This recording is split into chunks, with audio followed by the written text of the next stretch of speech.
सपने सोया मानवा, खोल जो देखे नैन। जीव परा बहुलूट में, ना कछु लेन न देन।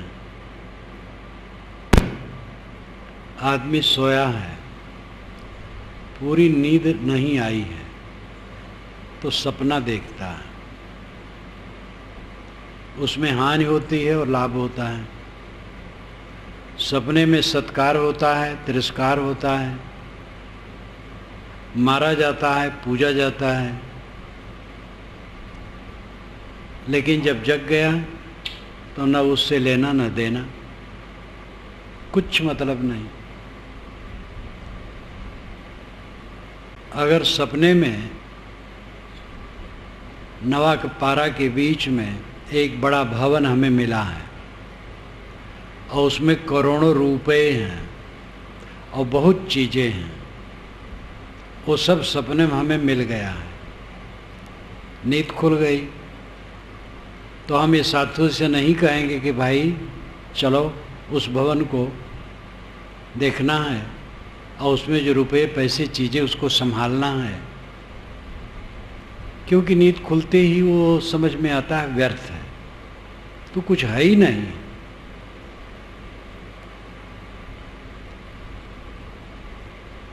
जब ज्ञान हो जाता है तब वैसे ही संसार शरीर व्यर्थ हो जाता है। लगता है यहाँ कुछ है नहीं, और ये केवल लगता नहीं है, वास्तविकता है कि है नहीं।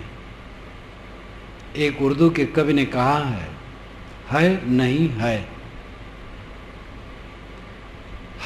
लेकिन नहीं है।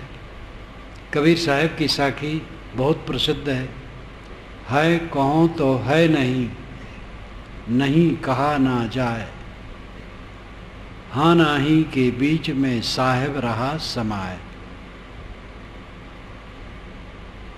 लखनऊ में शहादतगंज में वहाँ का प्रसिद्ध आश्रम मंदिर है, जिसमें सभागार है, खुला आंगन है, कई कार्यक्रम हमारे उसमें होते रहे।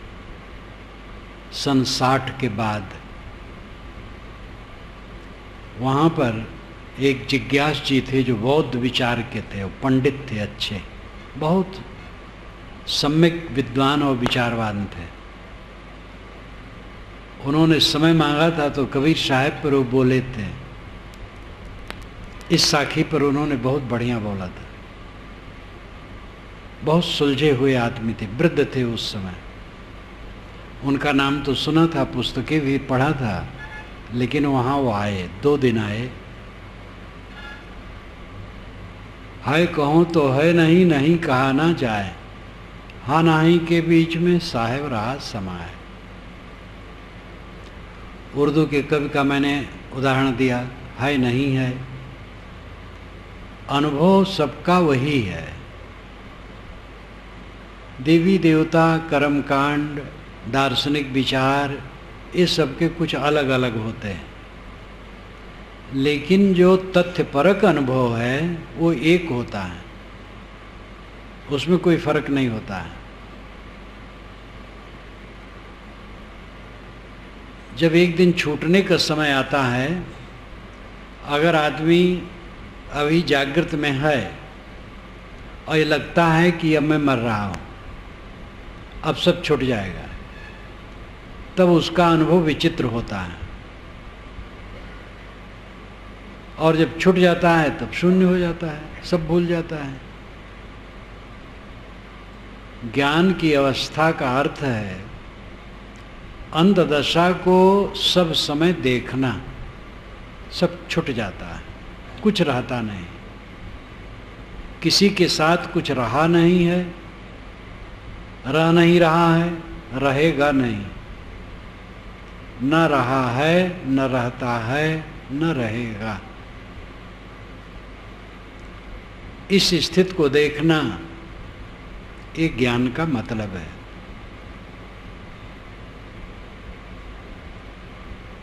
सपने से जाग करके सपने के पदार्थों के संग्रह की चेष्टा नहीं होती,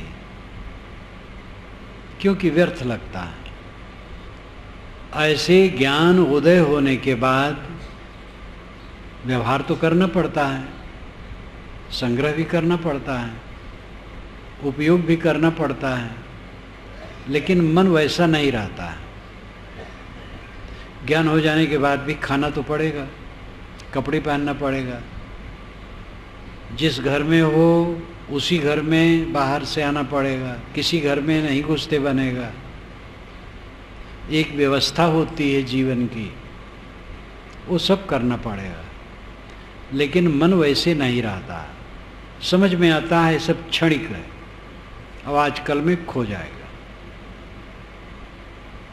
इस ज्ञान में दृढ़ बनो, सब कुछ के विसर्जन की स्थिति को देखने का अभ्यासी बनो, तभी जीवन में सदाचार आएगा। कल अमितेश जी, श्यामाचरण शुक्ल के पुत्र, एक ही तो पुत्र हैं, वो तो बड़ा सज्जन जीव है, सरल हृदय, भक्त हृदय। कहता रहा साहब एक संस्था जिसमें कि हमारा बहुत योगदान है, काफ़ी धन चढ़ रहा है, देवी का है,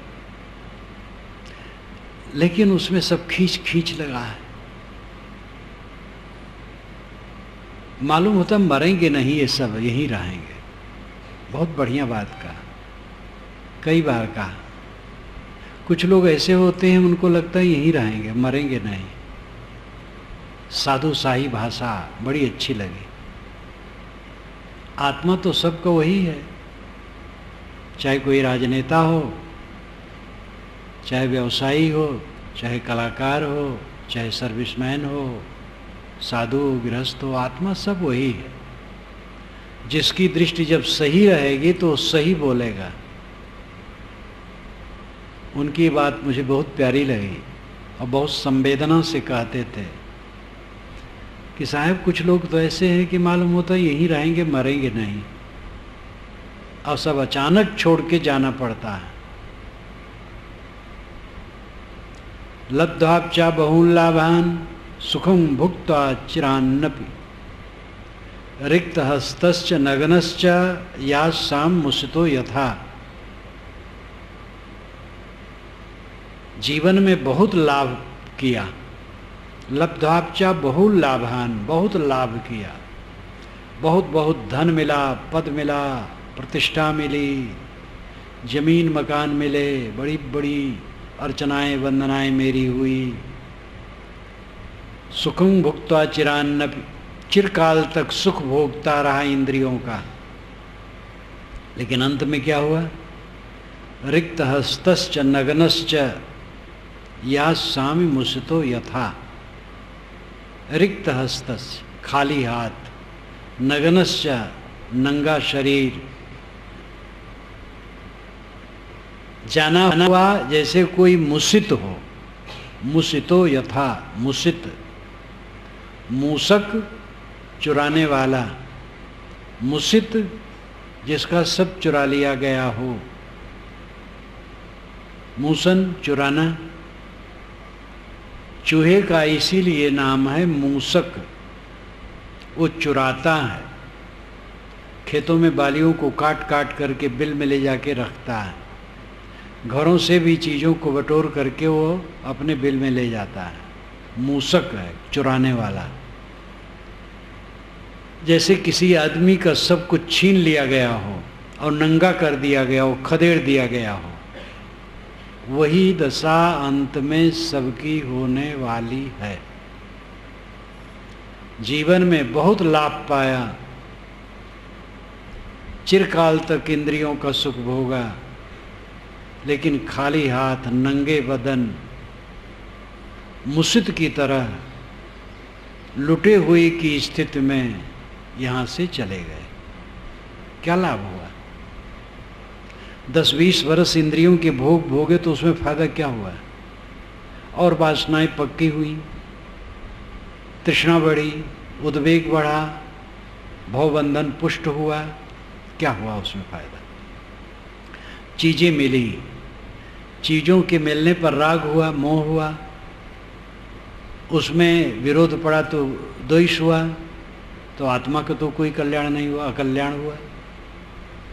तो लौकिक ऐश्वर्य जिसमें हम कुशल मानते हैं, साहेब व्यंग करते हैं, कुशले कहत कहत जग बिन से, कुशल काल की फांसी हो। कहें कबीर सारी दुनिया बिन से रहे राम अविनाशी हो। कुशले कहत कहत जग बिन से, कुशल मंगल है, कहते कहते जगत अकुशलता की तरफ जा रहा है। कुशल काल की फांसी है। ये जो लौकिक कुशल मंगल समझते हो, ये काल की फांसी है। कुशल तो है जब मन निर्मल हो, मन में शांति हो, तृप्त हो, भय न हो, तृष्णा न हो, चिंता न हो, उद्वेग न हो, आनंद की पराकाष्ठा में पहुंच जाए, तब पूरा कुशल है। आनंद की पराकाष्ठा, जहाँ तृष्णा शांत हो जाती है, मन अंतर्मुख हो जाता है, आत्मलीन हो जाता है, दुनिया का भय और तृष्णा शांत हो जाती है, ये आनंद की पराकाष्ठा है। उपनिषद की भाषा में कहें, एक दिन मैंने उदाहरण दिया था कि एक जवान, सुंदर जवान है जिसके सभी अंग हिष्ट पुष्ट हैं और होनहार है, आशावान है, उसके 100 वर्ष जीने वाले पुत्र हैं जो 100 वर्ष जिएंगे, धन धान संपन्न, सारी पृथ्वी उसी के लिए है। तो एक मानुष आनंद है उसका। ऐसे 100 मानुष आनंद इकट्ठा करो तो एक पितर आनंद होता है। ऐसे 100 पितर आनंद इकट्ठा करो तो एक गंधर्व आनंद होता है। ऐसे 100 गंधर्व आनंद इकट्ठा करो तो एक देव आनंद होता है। ऐसे 100 देव आनंद इकट्ठा करो तो एक इंद्र आनंद होता है। ऐसे 100 इंद्र आनंद इकट्ठा करो तो एक प्रजापति आनंद होता है। ऐसे 100 प्रजापति आनंद इकट्ठा करो तो एक ब्रह्मा का आनंद होता है। लेकिन ये सब एक किनारे रख दो। जिसको आत्मबोध है और जिसकी कामनाएं शांत हैं, इसके समान ये सब कोई नहीं। आनंद की पराकाष्ठा यह है, आत्मबोध होना और इच्छाओं का शांत होना। ये असली आनंद है, ये घटने वाला नहीं। जब तक शरीर है तब तक भी कितना परिवर्तन कुछ हो जाए, ये आनंद जाता नहीं। अब अगर लौकिक वस्तुएं बढ़ जाएं तो ये आनंद बढ़ता नहीं है। तामे घटे बढ़े रतियो नहीं, इसमें घटता बढ़ता नहीं है। कृतार्थ आत्मा को जीवन रहते रहते आगे आगे धन जन पद प्रतिष्ठा सम्मान पूज्यता अधिक बढ़ जाए तो उसका आनंद बढ़ता नहीं, और उनमें से घट जाए तो उसका आनंद घटता नहीं, क्योंकि उसका आनंद अंतरतम है। वो वस्तुओं से आनंदित नहीं होता है, प्रतिष्ठा से आनंद नहीं होता है, रुपये से आनंद नहीं होता है, आनंदित नहीं होता है। वो लौकिक वस्तुओं से आनंदित नहीं होता है, वो अंतरात्मा के संतोष से आनंदित है। इसलिए उसका आनंद एक रस और स्थिर है। बाहरी चीज़ों से जो आनंद होगा वो क्षणिक होगा और बिखर जाएगा। आनंद की पराकाष्ठा, आनंद की पूर्ण अवस्था, ये आत्मबोध और निष्काम की दशा है।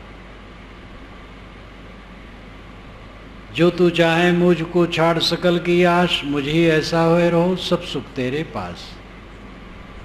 तत्वा जीवा ये 2 शिष्यों कि यहाँ बहुत दिन रहकर गुजरात में जब साहब चले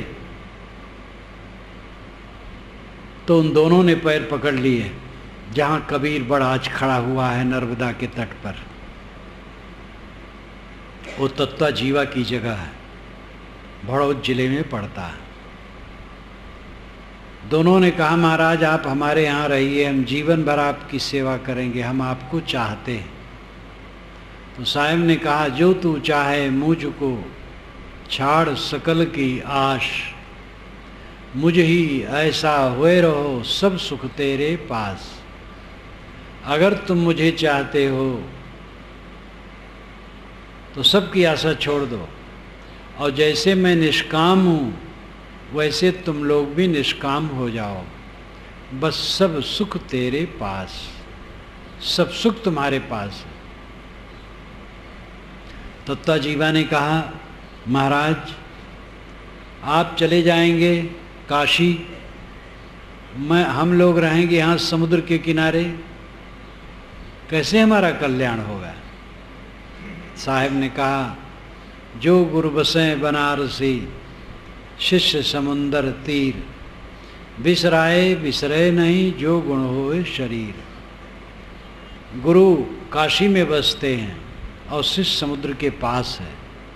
भड़ौच समुद्र का किनारा का क्षेत्र है, लेकिन अगर शिष्य के हृदय में गुरु का उपदेश जम गया है तो भूलेगा नहीं। कितने शिष्य होते हैं जो गुरु के साथ रहते हैं, कितने शिष्य होते हैं जो दूर भी रहते हैं, जो साथ रहते हैं उनमें भी दूर नज़दीक होते रहते हैं। लेकिन गुरु के पास वही असली है जो गुरु के विचारों को लेकर अपने जीवन को शोधता हो। जो शोधता न हो तो बिल्कुल साथ रहते रहते भी उतना लाभ नहीं ले पाता है। और अगर गुरु के विचारों के अनुसार अपने को शोधता है तो दूर रह करके वो निकट रहता है। तो जीवन को समझने की चेष्टा करो, ये जीवन क्या है, आपको मिला है, कब तक है, और इसका फल क्या है।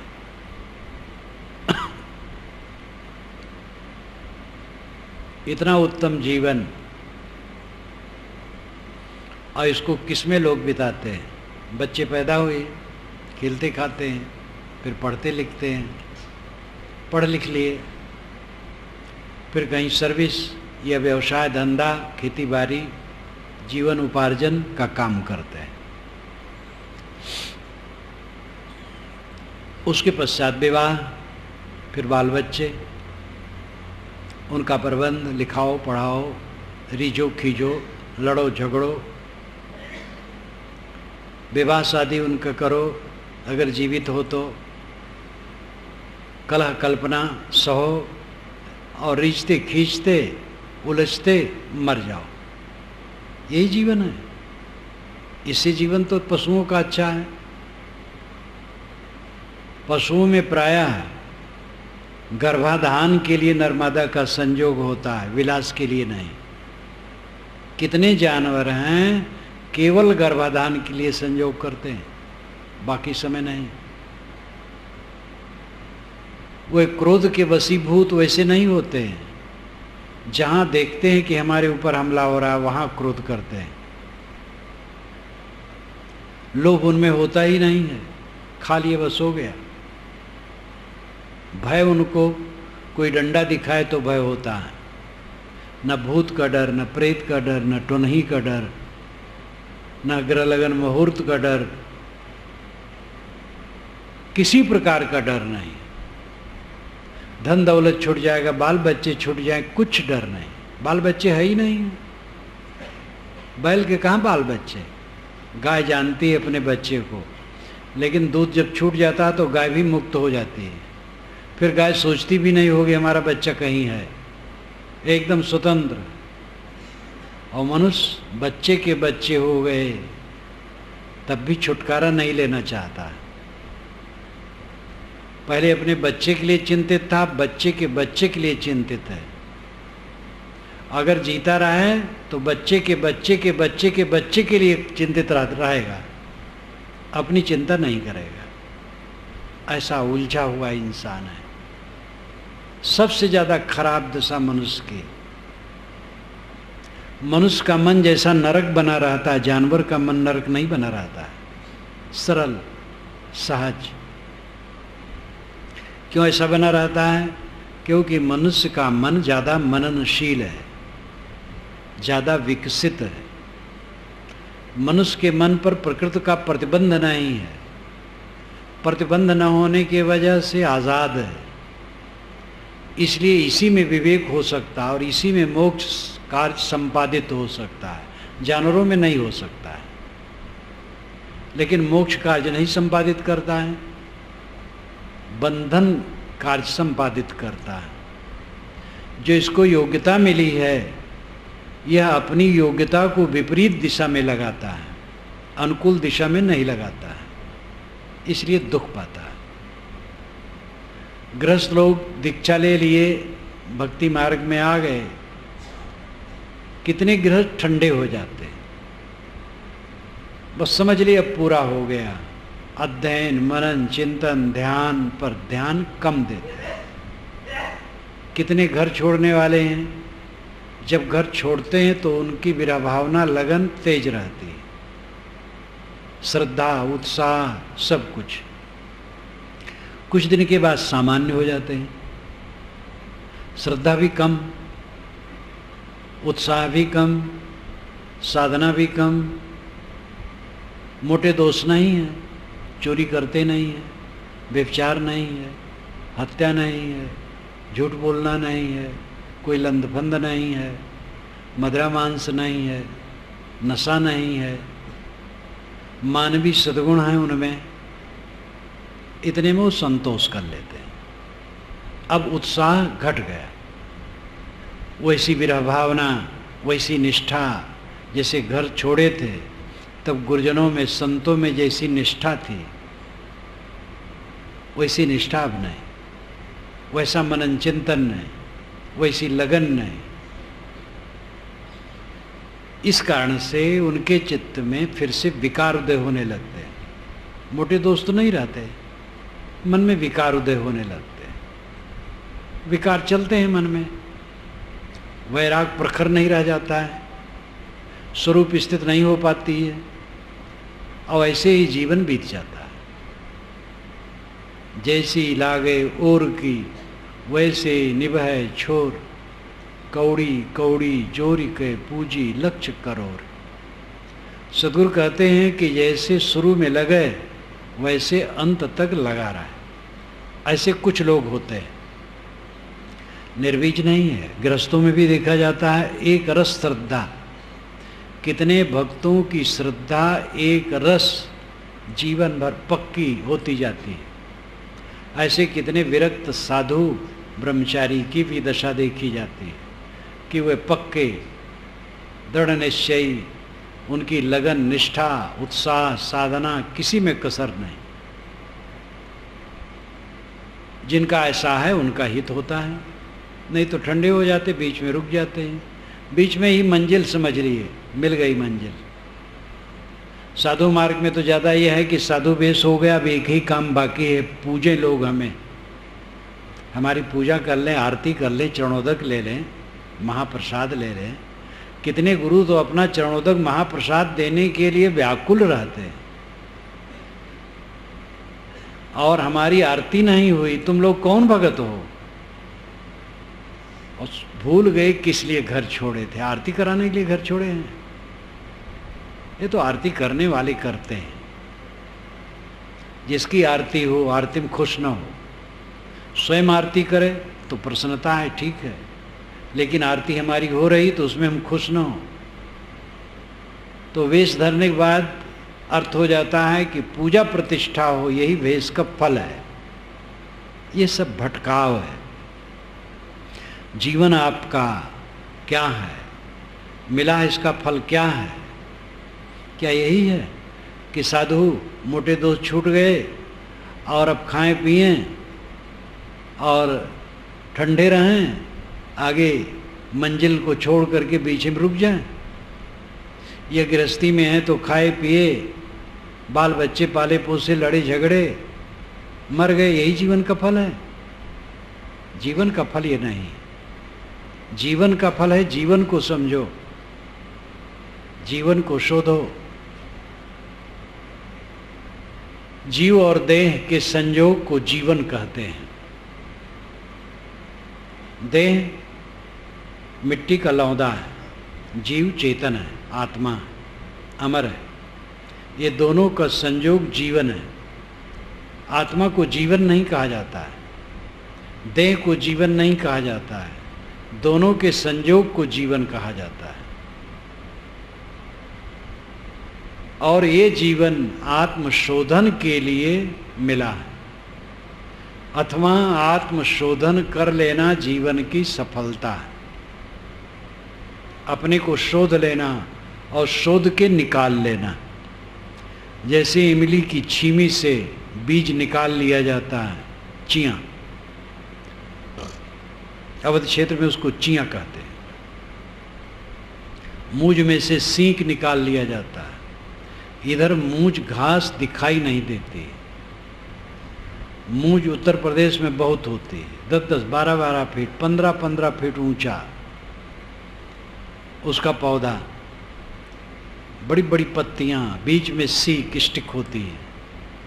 ऊपर पकड़ लो और जरा सा इशारा करो, साफ निकल जाती है। इसका उदाहरण उपनिषद में दिया गया। कठ उपनिषद में यमाचार्य ने उपदेश में कहा कि जैसे मूंज में से सींक निकाल लिया जाता है, वैसे अपने को देह में से निकाल लो, विवेक करो। उसके लिए दूसरा उदाहरण मैंने दिया, इमली के छीमी से चियां, बीज। ये ज़्यादा अनुभवगम्य है, कम से कम छत्तीसगढ़ के लिए। इमली तो यहाँ होता है, इमली का फल और इमली की छीमी। इमली की छीमी खोलो, अंदर में उसका चियां मालूम होता है, ढाल करके रखा है, साफ सुथरा। ऐसे अपने आत्मा को निकाल लो देह में से। ये देह धरने का फल है, आत्मा का उद्धार करना। केवल कमाना खाना, बाल बच्चे पालना पोषना, इसी में कृत मानना, धन दौलत मानो मिल गई, पद प्रतिष्ठा मिल गया, तो ये सब मिलकर के क्या हुआ? मानसिक विकार बढ़ा। और उसमें जो गुजर बसर की चीज़ें वो थोड़ी है। आप 3 रोटी खाते हैं और 10,000 रोटियां आपके पास रख दी जाएं, तो आपको क्या सफलता हो गई? 3 रोटी खाएंगे, बाकी तो नहीं खा सकते हैं, तो उसमें आप सफल क्या हो गए? थोड़े में आपका गुजर होता है, आप लौकिक दृष्टि से बहुत सफल हो गए, खूब पैसा आपको मिल रहा है, बड़ा पद मिल रहा है, तो उसमें आप सफल क्या हुए? एक धोखा है जीवन में। इतना मिल गया, इतना मिल गया, इतना मिल गया। 100 एकड़ जमीन है तो क्या होगा? जमीन जमीन में पड़ी है, रुपया रुपये की जगह में पड़ा है। सब चीज़ें जहाँ रहती हैं, आत्मा के पास क्या पहुँचता है? सब देखो सुनो, हाथ में कुछ लगने वाला नहीं। नज़र से देख लो, इसमें वृद्ध भी बैठे हैं, अपनी जवानी से कितना कमाए हैं, क्या रखा है? आया और गया। इसलिए जो उपलब्धि मानी जाती है, लौकिक उपलब्धि को उपलब्धि मानी जाती है, ये जीवन का धोखा है। सब क्षणिक, सब क्षणिक, सब क्षणिक, कितनों मिले कुछ रहेगा नहीं। कल मैंने कल्पना की, श्यामाचरण शुक्ल का पुत्र आया मिलने, उनकी पत्नी भी आई, वृद्धा है बेचारी। रविशंकर शुक्ल ने ही श्यामाचरण शुक्ल की शादी की होगी, तब ये बरवधू दूल्हा दुल्हन रहे होंगे, एक राजकुमार की तरह, राजरानी की तरह। रविशंकर शुक्ल बहुत योग्य थे, छत्तीसगढ़ के लिए उनकी देन अद्भुत है। श्यामाचरण शुक्ल भी मुख्यमंत्री हुए, वो भी यहाँ के राजा हुए, मध्य प्रदेश के पूरे। उनकी पत्नी राजरानी रही, पद हट गया, खाली रहे, वे स्वयं हट गए। अब उनकी पत्नी विधवा, वृद्ध है, गाड़ी से उठ करके वो जा नहीं सकी हमारे पास तक, ऊपर चढ़ नहीं सकते थे। लोग कहे तो मैं आया, मैंने रोका, लेकिन फिर भी वह गाड़ी से उतरी। लोग हाथ पकड़े, सहारा किए, मुझे कष्ट हुआ कि मत उठाओ, लेकिन वो नहीं चाही बैठे बैठे मिलना। कांपते हुए उतरी, रोती रही, सिर झुकाए रखे। मैंने कहा दुखी मत हो, सारे संसार का वियोग है। कैसा जमाना, एक दिन बरबधू के रूप में, एक राजकुमार रानी के रूप में, और फिर बदलते बदलते कितना हुआ, अब आज कैसी स्थिति है। सबके जीवन में ऐसे है, बस आकार प्रकार का अंतर है। जो आदमी उछलता कूदता है, एक दिन ऐसा भी आता है करवट नहीं बदल पाता है, तो लोग दूसरे करवट उसको बदलते हैं। कहते गामा पहलवान जो 2 कारों को एक साथ रोक देता था, वह ऐसा हो गया था कि अपना हाथ नहीं उठा पाता था। अंत में सब कुछ यहाँ का नश्वर है, सारी उपलब्धियाँ एक धोखा है। मिल रहा है एक धोखा है। क्या मिल रहा है? कुछ नहीं मिल रहा। जो मिल रहा है उसमें हम अपने आप को धोखा दे रहे हैं, उसमें उलझ उलझ करके, मोह बैर करके कष्ट भोग रहे हैं। इन सब उपलब्धियों में तटस्थ होके रहें, सावधान होके रहें, जागरूक होके रहें, अपने जीव के कल्याण का काम करें, अपने को छुड़ाएं सबसे। दुनिया के हर शोक में डूबे ना। रोज आप लोग अकेले में बैठो, समय निकालो। ध्यान शिविर जो लगवाया जाता है इसीलिए कि आप लोग प्रैक्टिस करो बैठने का, ध्यान करने का। घर में भी जाओ तो वहाँ भी ध्यान करो, अध्ययन करो, चिंतन करो, मनन करो। सुबह से शाम तक खटपट में न बिताओ। ये टीबी ने बहुत नुकसान किया है। जब से टीबी आया है कितने लोगों की साधना ठंडी हो गई। जो शाम को बैठते थे अध्ययन मनन में, टीबी के सामने बैठे हैं। टीबी का उपयोग बहुत कम करो। समय निकालो रोज अकेले में बैठने के लिए। अकेले में जब तक नहीं बैठोगे, आत्मचिंतन नहीं करोगे, सदग्रंथों का स्वाध्याय नहीं करोगे, ध्यान नहीं करोगे, अपने गुणदोषों की परख नहीं करोगे, तब तक आध्यात्मिक उन्नति नहीं होगी। आध्यात्मिक उन्नति का अर्थ क्या है? काम वासना की लोलुपता घटे, क्रोध का उद्वेग घट जाए, तृष्णा, चिंता, मानसिक पीड़ा घट जाए, प्रतिक्रिया की भावना, तनिक तनिक बात में प्रतिक्रिया, ये घट जाए। अपने मन के प्रतिकूल देख करके मन क्षुब्ध न हो। कम क्षुब्ध हो तो समझो उन्नति हो रही है। बिल्कुल क्षुब्ध न होना पूरी स्थिति है। ये सब अकेले में बैठ करके देखो कि क्या क्या कमाई हो रही है। बाहर की कमाई तो ठीक है, आपका धन बढ़ा, पैसा बढ़ा, लेकिन अंदर की कमाई कितनी बढ़ी? अंदर में तो कमाई बढ़ी नहीं, घाटा हुआ। बचपना में सरलता थी, जवानी में सरलता नहीं रह गई, जवानी में कुटिलता आ गई। बचपना में ज्ञान नहीं था, जवानी में तो ज्ञान हो गया, समझ हो गई, लेकिन सरलता खत्म हो गई। जवानी में ज्ञान तो हुआ लेकिन अनुभव नहीं रहा। हर जवान यही सोचता है कि सुख आने वाला है, वो हरदम सोचता है अब सुख आ रहा है, इतना सुख आएगा, इतना सुख आएगा।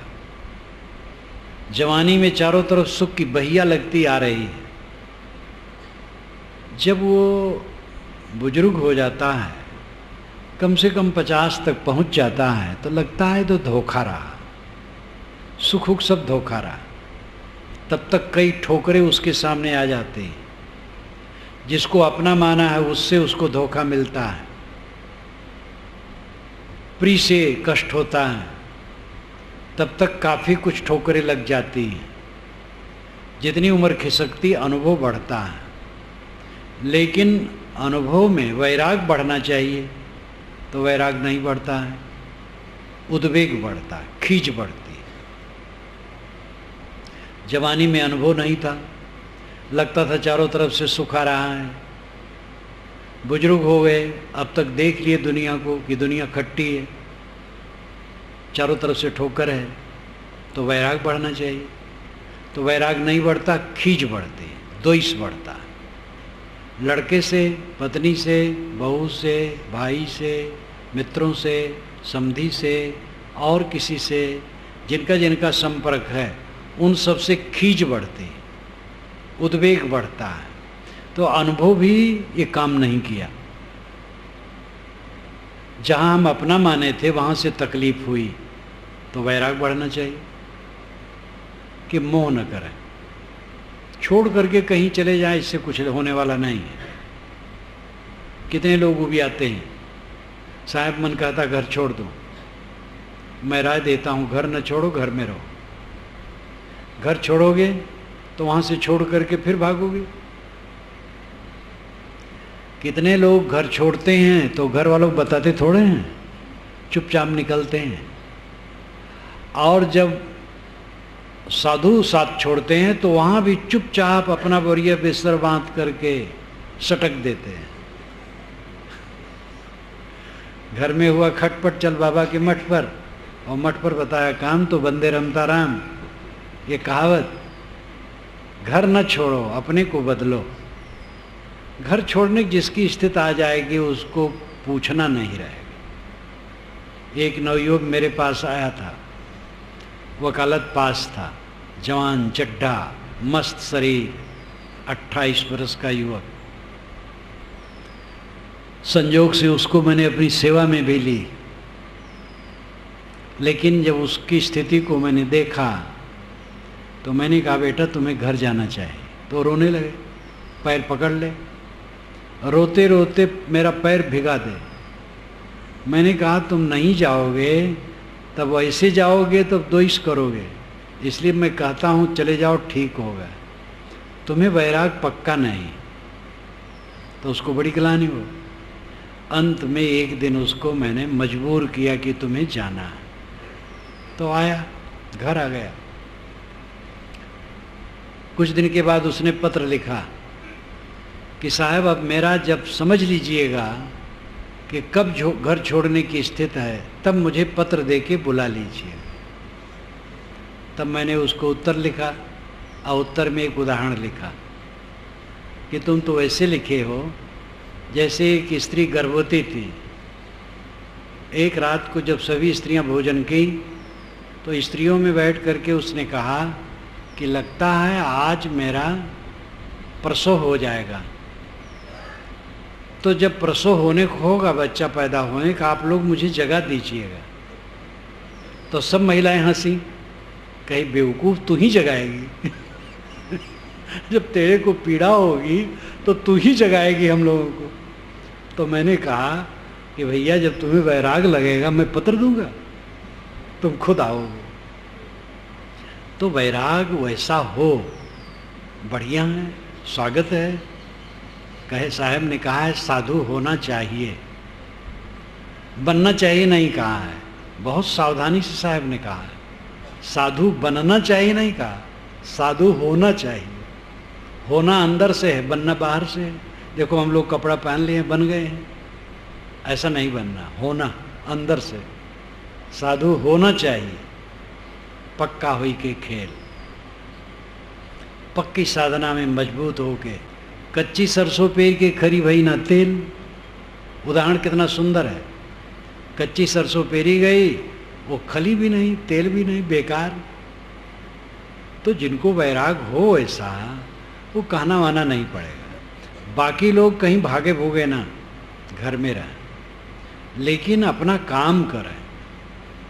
जो बीत गया बीत गया। बीती हुई बात लौटती नहीं है, उसका पश्चाताप नहीं होना चाहिए। कितने लोग कहते साहब पहले जग गया होता, क्या कहूँ।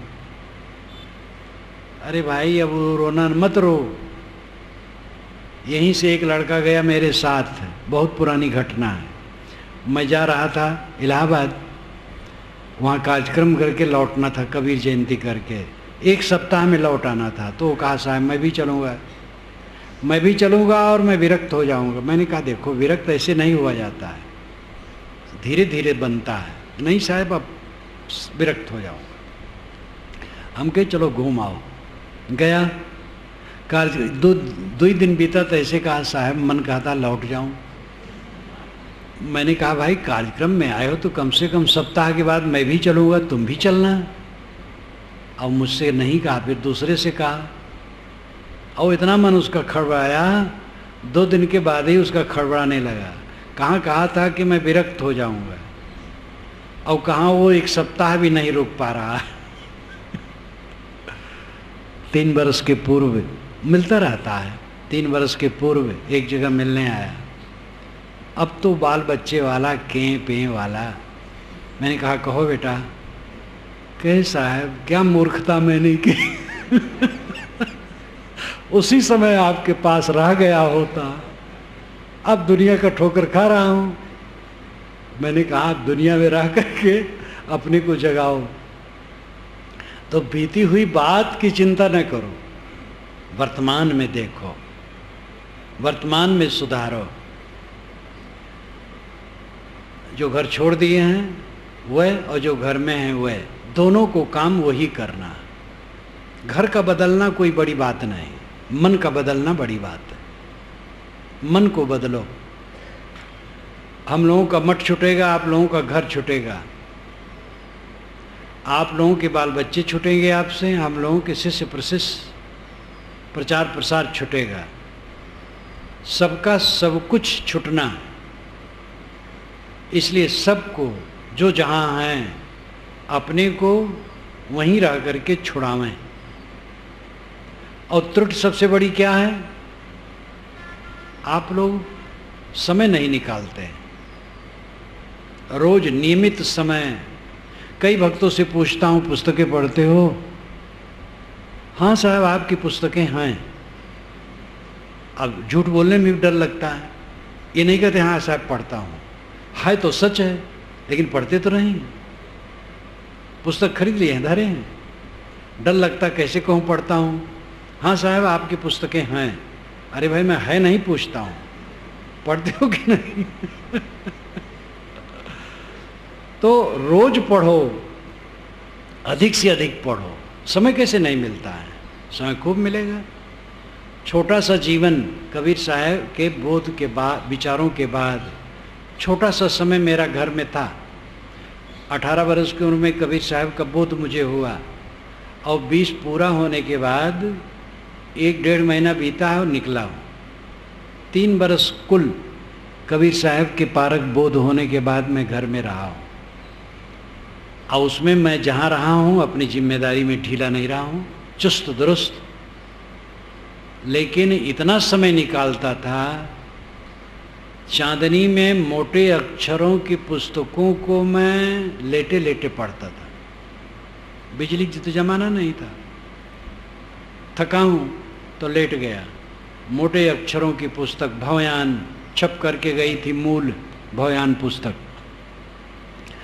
तो रात में चांदनी में उसको पढ़ता रहता था, पढ़ते पढ़ते सो जाता था। दिन में काम धाम करता था, लेकिन समय निकालता था, खूब समय निकालता था। पहले दिन में मैं गीता पढ़ता था और रात में रामचरितमानस की कथा कहता था, और लोग सुनते थे। ये 18 वर्ष की उम्र के पहले की बात है। लगन उस समय भी वैसे थी। और कबीर साहब को बोध मिला तो ये सब बोध के ग्रंथों का मनन चिंतन होने लगा, और पूरा समय निकाला। आज ही देख लो, देश विदेश के लोग मुझसे कहते हैं आप लिखते कब हैं? डेविड लॉरेंजन मैक्सिको से 4 बार, वो तो कई बार भारत आए, लेकिन 4 बार मुझसे मिले इलाहाबाद में। उन्होंने कहा कि जब मैं भारत आता हूँ तब सुनता हूँ कार्यक्रम में है, आप लिखते कब हैं? ये सबको आश्चर्य होता, लिखते कब हैं? और वैसे मैं साथ जीवन जीता हूँ, सबके साथ रहता हूँ, आप लोगों से मिलता हूँ, प्रवचन में बैठता हूँ, यात्रा करता हूँ, सब कुछ करता हूँ, ध्यान समाधि करता हूँ, एकांत सेवन करता हूँ, लिखता भी हूँ। समय कैसे नहीं? किसके पास समय नहीं?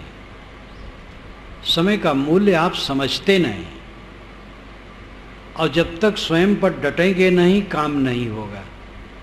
किसी बात, किसानी है, किसानी में जो डटेगा नहीं, माटी गोबर से डराएगा, कीचड़ कांटे से डराएगा, वो खेती कर पाएगा?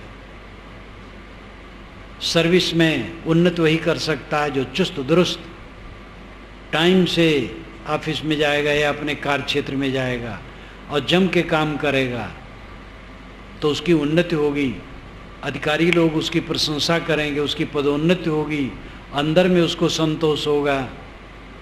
कला में लगा तो जिस कला में लगा समर्पित हो गया। बिना समर्पण के कुछ होता नहीं है। आधा समर्पण नहीं होता है, पूरा समर्पण होता है। आप लोगों से मेरी ये सख्त शिकायत है कि आप लोग समय नहीं निकालते, अध्ययन, ध्यान, चिंतन, मनन का समय नहीं निकालते, इसलिए आध्यात्मिक उन्नति अपेक्षित नहीं होती। निकालें, करें, कैसे नहीं होगी? अन्य कामों में तो परिश्रम करते हुए भी विफलता के चांस रहते हैं। खेती की, जम करके सब काम किया, कीड़े खा गए, या अंतिम में पानी नहीं बरसा, नहर नहीं है तो सूख गया। कितने गृहस्थ हैं, पति पत्नी दोनों स्वस्थ हैं, जीवन में बच्चा नहीं होता है। राजनीति में बेचारे कितने लगे, लेकिन वो विधायक तक नहीं हो पाते, मंत्री होना दूर है। तो हर जगह है, लौकिक क्षेत्र में सफलता गारंटेड नहीं है, लेकिन आध्यात्मिक क्षेत्र में बिल्कुल पक्की बात है, क्योंकि यहाँ छोड़ना है और वहाँ पकड़ना है। पकड़ने में हम परतंत्र हैं, छोड़ने में स्वतंत्र हैं। हमें ये चीज़ चाहिए और वो चीज़ नहीं मिलेगी तो हम क्या करेंगे? हमें चाहिए ही नहीं, तब क्या परेशानी है? इसलिए कल्याण के काम में व्यवस्था नहीं है, स्वतंत्रता है। व्यवहार के काल में व्यवस्था भी, व्यवहार के काम में व्यवस्था भी होती है। व्यवहार का काम भी आदमी करता, सफल उसमें भी होता है। हर जगह जम के लगने की जरूरत है। जीवन में सबसे बड़ा काम यह है, एक डॉक्टर है, ठीक से परिश्रम उसमें करता है, गुजर बसर होगा, उसे वकालत करने की आवश्यकता नहीं है, कर भी नहीं पाएगा। एक वकील है, उसको डॉक्टरी करने की आवश्यकता नहीं। एक किसान है, अगर जम करके उसमें लगा है, उसको दुकान की ज़रूरत नहीं। और दुकानदार है, ठीक से लगा है, तो और काम की ज़रूरत नहीं है। ऐसे अन्य अन्य, लेकिन सबको अध्यात्म की आवश्यकता है। किसान, व्यवसायी, वकील, डॉक्टर, कलाकार, राजनेता, सबको जरूरी है अध्यात्म की उन्नति करना। क्योंकि जीवन की जितनी सरणियाँ हैं, जितने गुजर बसर के पथ हैं, सब वे गुजर बसर तक ही हमें साधन दे सकते हैं। आत्मा की उन्नति नहीं कर सकते। आत्मा की उन्नति क्रोध, काम, लोभ, मोह घटना, उद्वेग, अशांत, पीड़ा घटना, मन की परेशानी घटना, मन का सरल, पवित्र, आनंदमय होना। अभी अभी एक भक्त मिला, यहाँ बैठा भी होगा, काफ़ी तकलीफ में वो रहा करता था। मैंने पूछा, आनंदित हो? हाँ साहब, अब बहुत आनंदित है। मैंने कहा, अब ऐसे अपने को रखना, कहीं उलझना नहीं। मुझे भी बहुत सुख हुआ उसके आनंद से। वर्षों से बेचारा काफ़ी उलझा था, काफ़ी वो संतुष्ट है। अब कहीं उलझाना नहीं अपने को, हम उलझा लेते, समझ नहीं पाते। जीवन की सफलता है मन की शांत। बिस्तर पर गए, कोई तनाव नहीं, नींद आ गई। नींद खुली, कोई खटक नहीं है, किसी के लिए बैर नहीं, मोह नहीं, क्लेश नहीं, पीड़ा नहीं, हानि लाभ के उद्वेग नहीं। दिन भर अपना काम करते हैं, व्यवहार का काम करते हैं, भजन पूजन साधन का काम करते हैं, दिन भर आनंद से हैं, फिर रात में सोए और सो गए। सुख से सोना, सुख से जागना, सुख से जीना, सुख से मरना, ये जीवन की सफलता है। सुख से जीना और सुख से मरना भी। शापनहावर ने लिखा है, विदेश के विद्वान, उपनिषदों के विषय में लिखा है। उपनिषदें हमें जीवन जीने की सीख देती हैं और मरने की भी कला बताती हैं। उपनिषदों का मनन चिंतन कोई करे तो सुख से जिएगा और सुख से मरेगा। उपनिषद अध्यात्म के ज्ञान, आत्मा के ज्ञान और साधना का विषय। आध्यात्मिक साधना की बातें अगर जीवन में प्रयुक्त होती हैं, उनका उपयोग होता है, तो जीवन सुखमय होगा और मृत्यु भी सुखमय होगी। ऐसी तैयारी करनी चाहिए कि मरते समय ये न लगे कुछ छूट रहा है, और मरना पक्का है, कोई बच नहीं सकता है। मरने का नाम लेना लोग नहीं चाहते हैं, नाम न लो, ये अपशकुन है। जन्म का नाम लो, विवाह का नाम लो। जन्म दिवस आजकल ज़्यादा मनाया जा रहा है, पहले तो कहाँ मनाया जाता था, किसी बड़े पुरुष का लोग मनाते थे। अब जन्म दिवस खूब मनाया जा रहा है, और विवाह दिवस भी धनियों में शुरू हो गया। सामान्य में तो अभी नहीं है, करोड़पतियों में शुरू हो गया विवाह दिवस। बूढ़े बूढ़े विवाह दिवस मनाते हैं, तो उस दिन बड़े नाज नखरे से श्रृंगार करते हैं। 85 वर्ष का बुढ़वा विवाह दिवस मना रहा था, तो लोग आड़े आड़े कहें ये मूर्खता दिवस मना रहा है। विवाह दिवस को भूलना चाहिए कि याद करना चाहिए? मृत्यु दिवस की याद करने की जरूरत है। मृत्यु के दिन जीवन भर का रिजल्ट सामने आएगा, और जो करेंगे वही तो आएगा। इसलिए कहीं बहको मत, साधु अपनी साधना में रहें, चंचल न हो, बहके मत, भक्तों को खुश करने के चक्कर में न पड़े रहें। कितने साधु हैं भक्तों को खुश करने के चक्कर में पड़े, वो भक्त उससे खुश नहीं होते हैं। अपने कायदे से रहो, रहनी से रहो, भक्त अपने आप खुश होंगे। उनके यहाँ लिबिर लिबिर दौड़ दौड़ करके जा करके वो खुश होंगे। तुम अपने आप ताप में रहो तो सब खुश होंगे। तो साधु अपनी साधना में रहें, गृहस्थ अपनी भक्ति साधना के अनुसार साधना में रहें, दोनों अपने को संभालें। ये जीवन आत्मा और देह का संबंध काल है, और ये आजकल में बिल्कुल लुप्त हो जाने वाला है। देह बिखर करके मिट्टी में मिल जाएगी, और आत्मा अकेला यहाँ से चला जाएगा। जिसने अपने आत्मा को समझ लिया और आत्मा में विश्राम पा लिया, उसको न आना है न जाना है। वो आत्म तृप्त है, आत्म कृतार्थ है। जो ऐसा नहीं समझ पाया उसको आना जाना है। लेकिन अगर पुण्य का फल है तो अच्छा फल होगा, फिर वो कभी काम करेगा। सबको उत्तम मध्यम कनिष्ठ अपने अपने दर्जे से सबको चाहिए आध्यात्मिक दिशा में प्रगति करें। भक्ति बीज पलटे नहीं, जो जुग जाए अनंत, ऊंच नीच घर अवतरे, होए संत का संत। जो अभी अपना काम नहीं पूरा कर सका, फिर आगे वो पूरा करेगा। मृत्यु कोई सत्ता का विनाश नहीं है, केवल अवस्था का परिवर्तन है। चलते चलते आदमी कहीं सो गया, जगा तो फिर अपनी मंजिल की तरफ चला। ऐसे साधना करते करते शरीर छूट गया, मंजिल नहीं मिली, तो फिर अगले जन्म में वो मंजिल के लिए चलेगा। इसलिए कोई हारे मत, साधना में लगे रहें।